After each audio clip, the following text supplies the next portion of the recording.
Assalamualaikum warahmatullahi wabarakatuh. Kita lanjutkan untuk materi Microsoft Access-nya. Pada pertemuan hari ini kita akan belajar query ya. Membuat dan menggunakan query bagian 1. Artinya nanti di materi berikutnya kita juga akan berlatih tentang query. Nah, di slide, silakan nanti dibaca sendiri ya, slide-slide yang sudah saya posting di GCR tentang query itu apa, macam-macam query apa. Nah, ini silakan kalian baca sendiri ya. Intinya query itu untuk memodifikasi tabel ya. Jadi kita kemarin sudah membuat tabel. Nah, dari tabel itu bisa kita modifikasi dengan menggunakan yang namanya query ya, yang namanya query. Nah, ada beberapa jenis query. Nah, silakan nanti kalian baca sendiri, termasuk di sini nanti juga ada beberapa cara membuat query yang saya buat dengan menggunakan slide PPT ya. Nah, tapi ini nanti akan saya jelaskan cara membuatnya melalui video ya, video.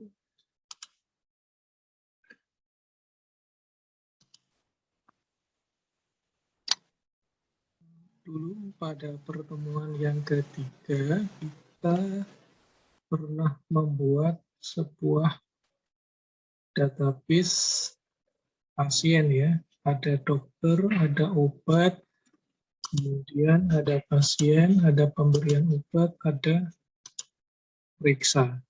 Nah, dengan struktur tabel ini ya, kemarin sudah kita buat ini. Nah, saya view. Nah, silahkan kalian isikan data seperti pada contoh ini ya. Untuk datanya juga sudah saya posting di GCR dalam bentuk file PDF. Ya. Silakan kalian inputkan di data tabel pasien 10 data ya, 10 data. Oke. Nah, dan kita akan membuat sebuah query berdasarkan satu tabel saja, yaitu tabel pasien. Nah, langkah membuat query adalah pertama kita klik menu create. Create. Ini lihat pada bagian query. Ya. Ada query wizard dan query design. Untuk contoh ini, kita akan membuat sebuah query dengan menggunakan query design. Silakan klik pada bagian query design. Maka akan muncul ini tabel yang telah kita buat. Kemudian di sini adalah query-nya ya. Ini namanya kotak QBE ya. Nah, query ya. Kotak query untuk memodifikasi tabel. Oke. Karena yang akan kita buat query-nya ini hanya satu tabel saja, yaitu pasien, maka kita klik tabel pasien. Kita klik, kemudian kita add. Ya. Kita add. Oke, nah, kita add, kemudian kita close. Ini ada satu tabel pasien. Oke. Kemudian kita akan memodifikasi tabel dengan memasukkan file-file ya, file-file yang ada di tabel pasien ini ke kotak IPA ya, ke kotak IPA. Caranya bisa kita klik tanda panah kecil ini. Nah, dan kita masukkan yang pertama kode pasien. Kemudian lakukan berikutnya nama pasien. Nah, itu cara yang pertama. Atau bisa kita klik pada tulisan file yang ada di tabel pasien, kemudian kita tarik. Misalnya ini ya, kita tempat lahir, kita klik, kemudian kita geser, taruh ke sini, tanggal lahir, jenis kelamin, alamat, nomor telepon, dan pekerjaan ya, kita taruh di sini. Hasilnya bisa kita lihat dengan menekan atau klik pada tombol run yang ada di sini ya. Dan kita klik. Nah, maka hasilnya akan sama persis dengan tabel ya, dengan tabel. Kenapa? Karena di bagian sini kita pilih semua ya, kita tampilkan semua. Nah, misalnya kita hanya menampilkan sampai jenis kelamin, misalnya alamat, nomor telepon, pekerjaan itu tidak kita tampilkan. Kita hilangkan tanda centangnya. Ya, kita pilih tanda centang di sini, kita hilangkan. Maka nanti yang akan muncul di query adalah sampai data jenis kelamin saja.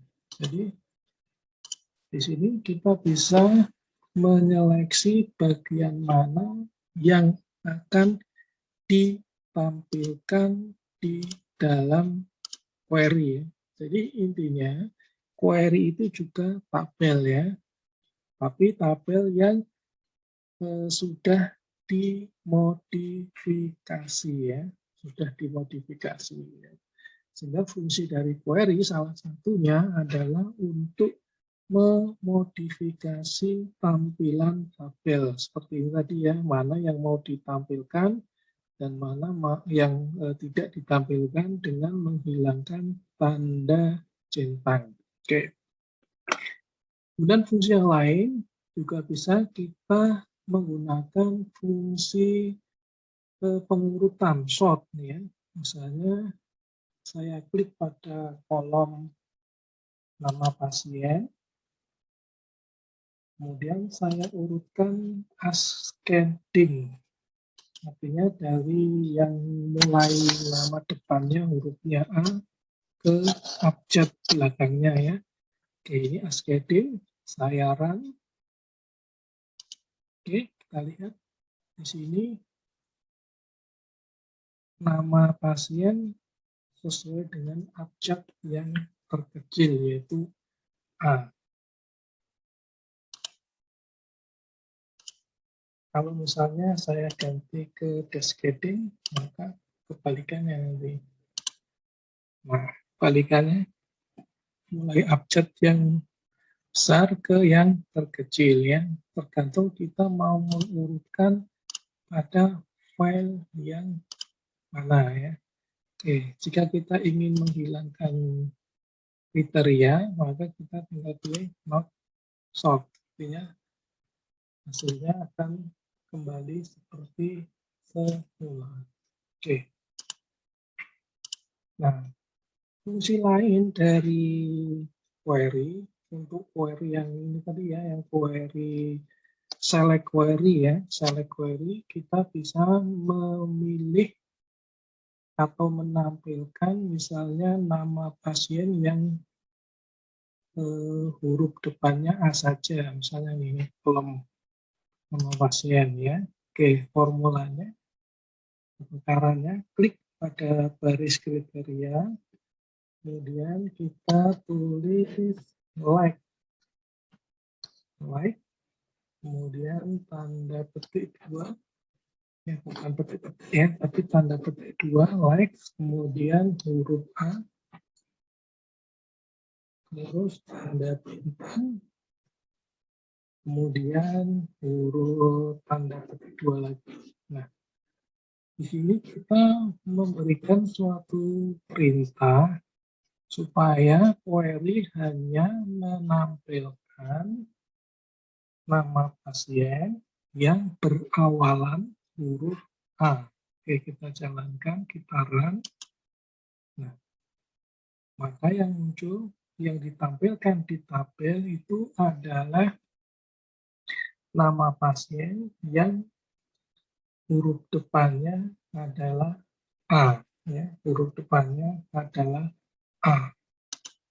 Oke, kita kembali ke desain. Misalnya huruf depan A dengan jenis kelamin yang L, yang laki-laki saja. Maka di kolom jenis kelamin itu kita klik like, ya, kita ketik like, kemudian kita pilih L, tanda bintang, kemudian tanda petik 2. Nah, jadi kita membuat 2 kriteria nama pasien dengan huruf depannya A yang berjenis kelamin laki-laki. Oke, kita lihat hasilnya, kita run. Nah, ternyata ada satu ya, ada satu laki-laki yang mempunyai nama depan dimulai dengan huruf A. Ya, oke. Sekarang lagi untuk yang kasus lain bisa juga ya, misalnya untuk alamat, pekerjaan, dan sebagainya. Jadi fungsi like ini digunakan untuk menyeleksi tabel berdasarkan pada kriteria tertentu. Oke. Kemudian untuk tadi query ini select query ya. Nah, di materi ya di PPT bisa kalian baca nanti tentang select query. Nah, kemudian query yang lain adalah parameter query ya. Parameter query itu berarti untuk menampilkan tabelnya kita harus memasukkan memasukkan teks atau kriteria sesuai yang kita buat. Misalnya di sini ya, kode pasien. Kode pasien kita lihat di tabelnya. Nah, kode pasien dimulai dengan A001 ya. A001. Oke. Berarti di sini ya di bagian kode pasien, di bagian kolom kode pasien ini kita ketik pada baris kriteria adalah tanda kurung ya, tanda kurung kotak ya. Kurung kotak ya, kita beri informasi apa yang harus dimasukkan, misalnya masukkan kode pasien.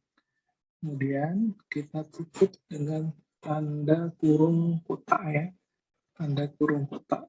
Ini hasilnya masukkan kode pasien, sehingga sebelum kita masuk ke tabel maka ada semacam konfirmasi dulu ya. Kita jalankan, kita run.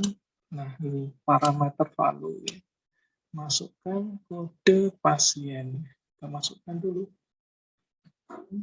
001 A001.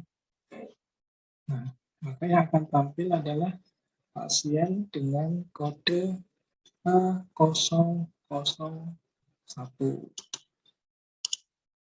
Jadi setiap membuka tabel, kalau ada kriteria seperti ini, maka kita diminta untuk selalu memasukkan kriteria yang dikehendaki sesuai dengan yang kita buat. Kita lagi, ya. Misalnya A008. Ini yang ditampilkan di sini adalah pasien yang sesuai dengan kriteria yang kita masukkan ya, yang kita masukkan. Oke, kita hapus di sini. Oke, kemudian untuk membuat kriteria lainnya juga bisa di sini ya, untuk membuat kriteria lainnya, misalnya kita akan mengetahui umur dari pasien ya, mengetahui umur dari pasien. Kita akan membuat sebuah kriteria dari file tanggal lahir ya, tanggal lahir. Nah, di sini tanggal lahir pasien ada tanggal, kemudian bulan dan tahun. Nah, misalnya kita ingin menampilkan pasien yang lahir antara tahun 80 sampai tahun 90. Maka di query kita menggunakan fungsi Bedouin ya, Bedouin. Kita ketikkan di baris kriteria pada kolom tanggal lahir, di sini kita tuliskan Bedouin,